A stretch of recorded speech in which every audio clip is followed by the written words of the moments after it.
tell me exactly what you're doing. But then I started asking my lady, hey, besides me, don't include me, who's one of your best lovers? Dino Red. Damn. Who's the guy? Dino. Who had the largest dick? Dino. Who was the most suave?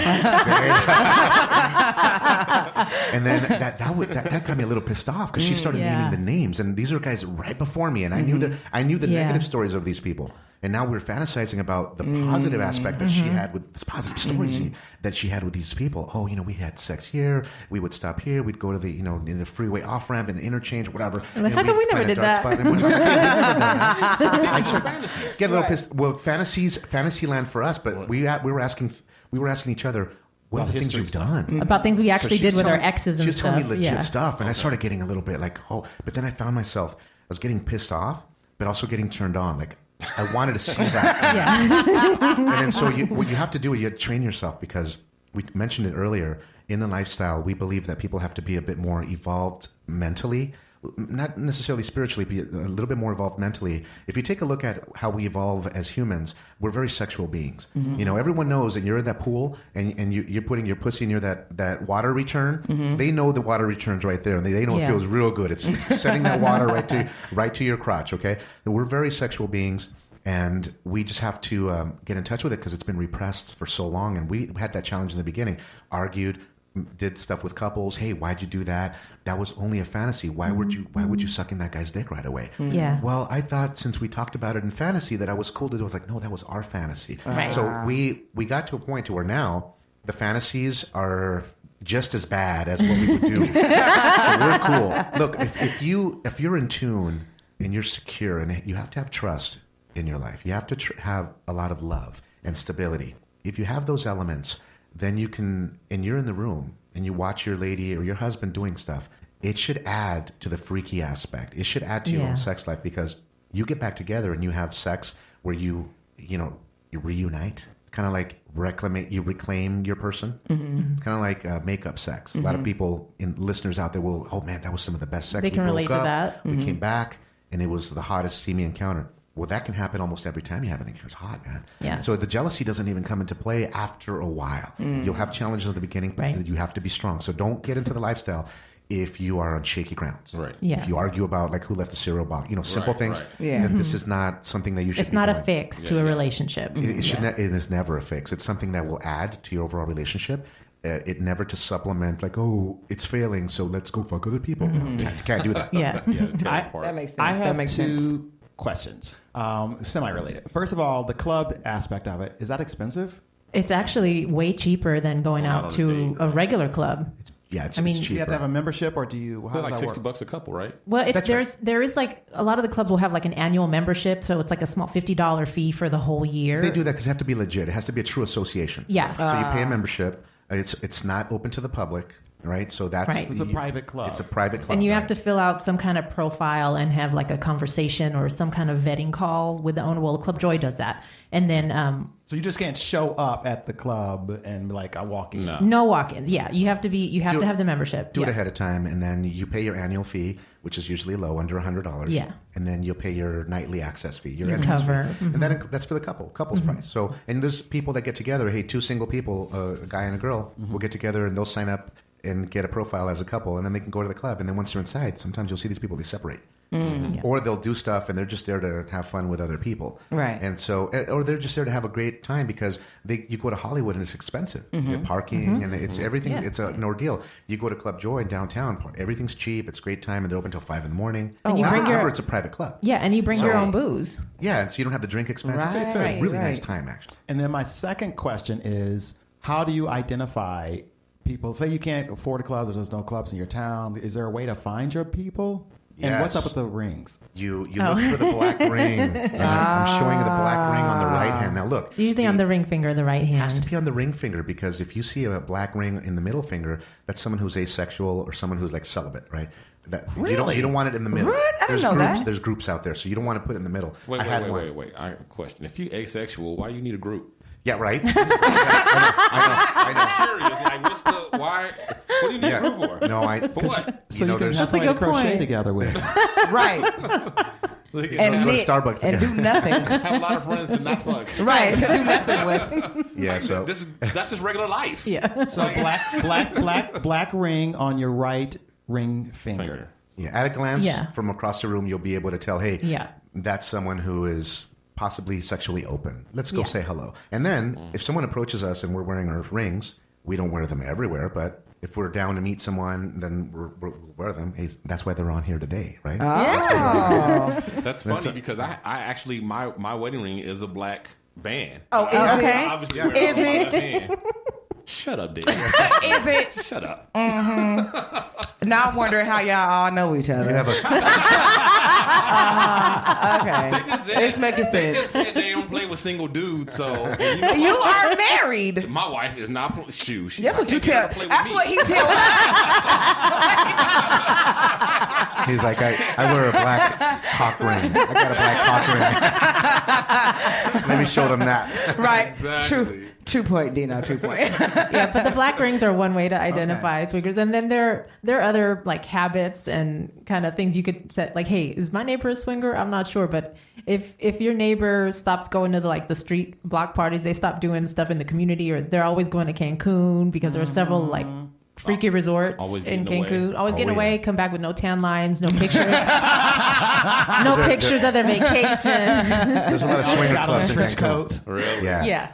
And so they're always going to Mexican resorts and stuff. And also, if they seem very in love, like Yeah. your neighbors, they seem very in love with each other, and they've been married for a long time, there's usually something else going on that keeps that passion Keeps ignited. that spark. Yeah, there's something going on. They're either doing stuff or they have wonderful fantasies. Because that's usually the way it goes, and you'll be surprised the people who you see at these swing clubs. We've run into some people, man. I mean, you'll meet.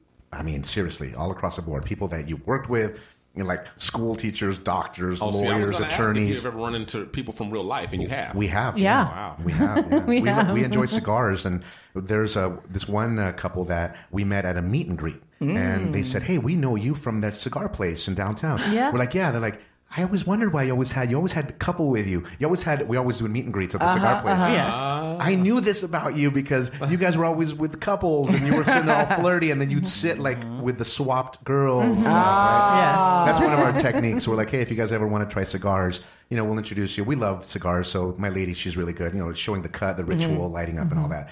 And then so a lot of people are like, a lot of couples, they'll say, oh, I love that. So, yeah, here, let's do a full swap cigar style. My husband is going to teach you how to cut and light your cigar. So I take the chick, get her real close. It's a little foreplay. Monica Lewinsky on her. They share the cigar, Let me infuse my cigar with some monostat.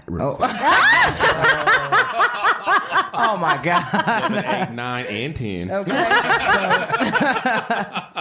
But here, you guys have been together for a while, as you mentioned, and you guys actually are parents too, right? How does that help or hinder your lifestyle? Well, we do have to do some planning when we go out, but we keep the lifestyle separate from family life. So So it's not on the family calendar on their fridge. no. It's like play date, not for you. No, it's a play date. Date night. Right. Well, yeah. The other thing with couples is that when you talk about the family thing, there's a lot of planning involved for sure. But at the same time, the couples that you're meeting are also generally parents, the people that we like. So they're just as involved, and we enjoy that. There's a common aspect, commonality. But I want the listeners especially, you guys get it. We were talking earlier, but the listeners especially, you don't discuss your sexual life with your children today. Right. So you don't tell them what you do.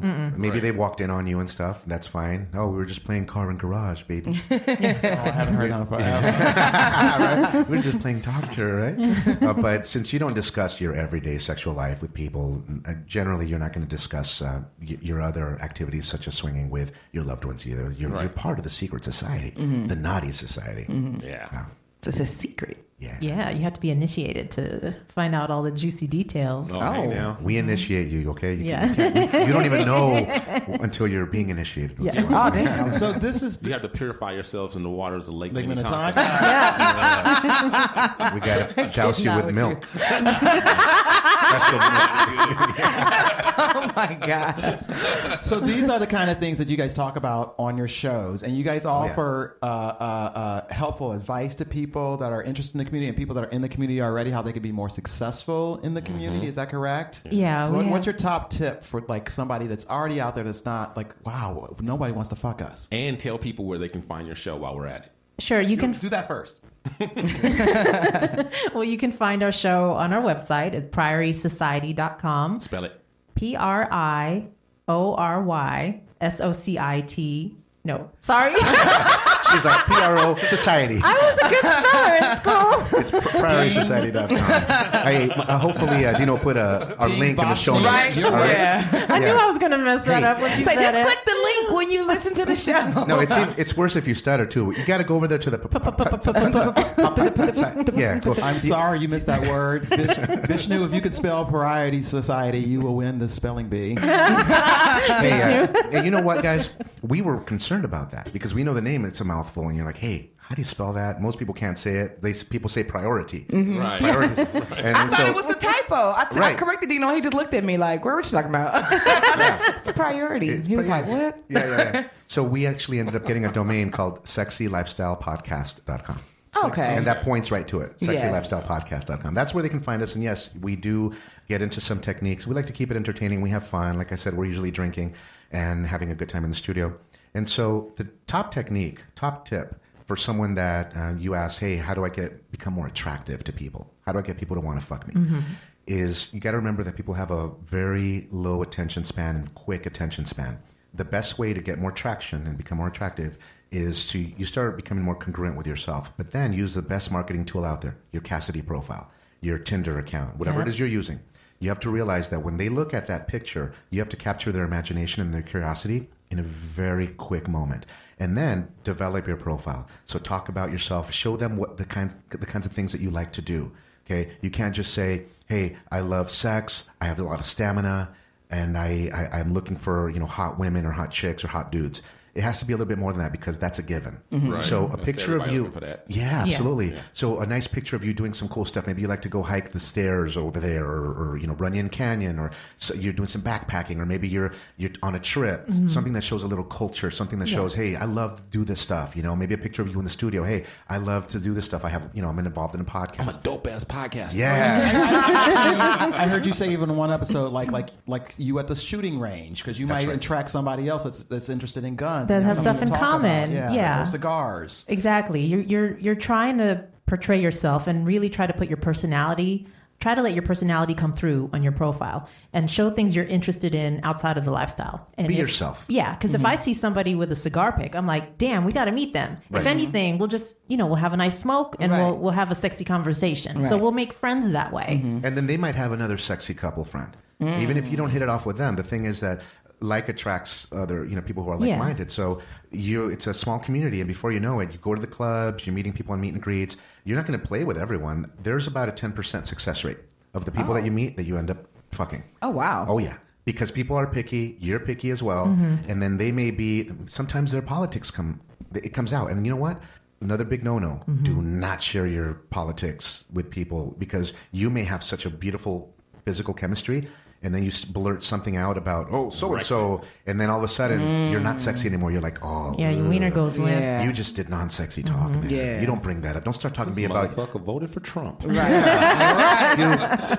Don't talk to me about that exhaust you put on your car, man. Right, exactly. The radio, the amplifier you got. Like, no one cares about that. Right. You got to keep it sexy. All right. Right. And so, develop your profile, because especially nowadays, people are, you look at sales techniques, right? You look at Amazon. They want you to buy something with very few clicks. Hey, one click buy, right? You can go to Amazon right now. You can speak it to your little device. Hey, buy me some more detergent. It's going to be on the mail, right? In the mail right away. Yeah. And so you want people to look at the profile and say, wow, let me send them a flirt. Oh, these people look real cool. Let me send them a quick hello, how are you? Yeah. So anyway, that's a real quick way to get some additional attraction right away. Oh, that's a good tip. How often do you guys play? Like maybe once a month or once a week, or how often you guys play? It depends. It's not, I wouldn't say once a week is a lot. I mean, we'll go out, sometimes we'll go out to meet and greets where it's kind of a party or get together, somebody organized at even a hotel or a place where no touching or play happens. And Just we'll a bar meet or a people. restaurant. Yeah, a bar, restaurant, or sometimes we'll go to a Club Joy in downtown LA. We don't even go that often. We might go once a month, maybe less. We'll be in Vegas, and we'll put up what they call a rendezvous, saying, "Hey guys, we're on our Cassidy profile." Like a date request. Yeah, we're going to be in Vegas from this date to this date. If you're going to be in